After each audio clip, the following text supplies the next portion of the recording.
Hi everyone, आप सभी का हमारे यूट्यूब चैनल पे वेलकम है। आज के सेशन में हम बात करने वाले हैं कि इंशाइया किसे कहते हैं। चूंकि यूपी बोर्ड का जो एग्जाम होता है या कोई भी एग्जाम जो बोर्ड के एग्जाम होते हैं उनमें इंशाइया हो या इसके अलावा जो दूसरी नसरी असनाफ है या शहरी असनाफ है उनमें आपको नोट लिखने के लिए कहा जाता है कि इस पर जो मुख्तसर जामे नोट लिखिए। तो इसीलिए इंशाइया किसे कहते हैं, इसकी तारीफ क्या होगी, कैसे इसका वजूद आया है, मुख्तसर इसे हम समझने की कोशिश करेंगे। तो सबसे पहले चीज समझिएगा, दास्तान, नॉवल और अफसाने की तरह इंशाइया भी नस्र की एक खास सिन्फ है, यानी ये एक नसरी सिन्फ है। इस बात को आप जहन में रखिएगा। इंशाइया क्या है? एक नसरी सिन्फ है। उर्दू में मगरबी अदब के असर से जो नसरी अफनाफ वजूद में आई उनमें इंशाइया भी है, यानी का उर्दू में इंशाइया का जो वजूद आया है, जो अमल में आया है, वो मगरबी अदब के जेर असर आया है। याद रखेंगे, उर्दू में इंशाइयों को मजमून भी कहा जाता रहा है, यानी उर्दू में इंशाइयों को मजमून भी कहा जाता रहा है। लेकिन अब मगरबी अदब की नसरी सिन्फ ऐसे के लिए बिलउमूम इंशाइया की इस्तिलाही इस्तेमाल की जाने लगी है। इन्हीं पॉइंट्स को आप याद रखेंगे और इन्हीं के सारे आप नोट लिखेंगे। इंशाइये की कोई एक तारीफ कतई तौर पर मखसूस नहीं है, यानी इंशाइये की कोई एक तारीफ मुमकिन नहीं है।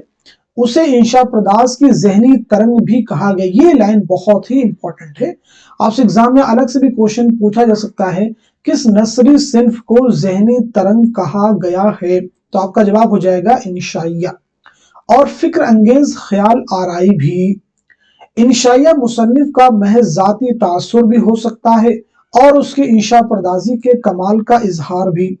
अलबत्ता इंशाइये के लिए इतना जरूरी है कि उसमें अफकार और मसाइल का बयान तख्लीकी तौर पर होता है और उसमें अदबी चाशनी भी होती है। इंशाइये में शगुफ्तगी और ख्याल आफरीनी होती है। इंशा पर्दाज जिंदगी के आम या खास किसी भी बात या किसी भी कैफियत को अपनी उफ्ताद तबा, इल्मियत और शगुफ्ता निगारी से पुरलुत्फ और दिल पर असर करने वाले अंदाज से बयान कर देता है। इंशाइये के लिए मौजू की कोई पाबंदी नहीं। ये लाइन भी देखें, इंपॉर्टेंट, इस बात को भी आप याद रखेंगे। इंशाइये के लिए मौजू की कोई पाबंदी नहीं, किसी भी टॉपिक पर ये जो है इंशाइया लिखा जा सकता है। इंशाइया किसी भी मौजू पर लिखा जा सकता है। दरअसल इंशाइया जहनी आसूदगी और शगुफ्तगी का सामान फराहम करता है, इसलिए इंशाइया को तख्लीकी नस्र या अदब लतीफ की एक खास सूरत कहा जा सकता है।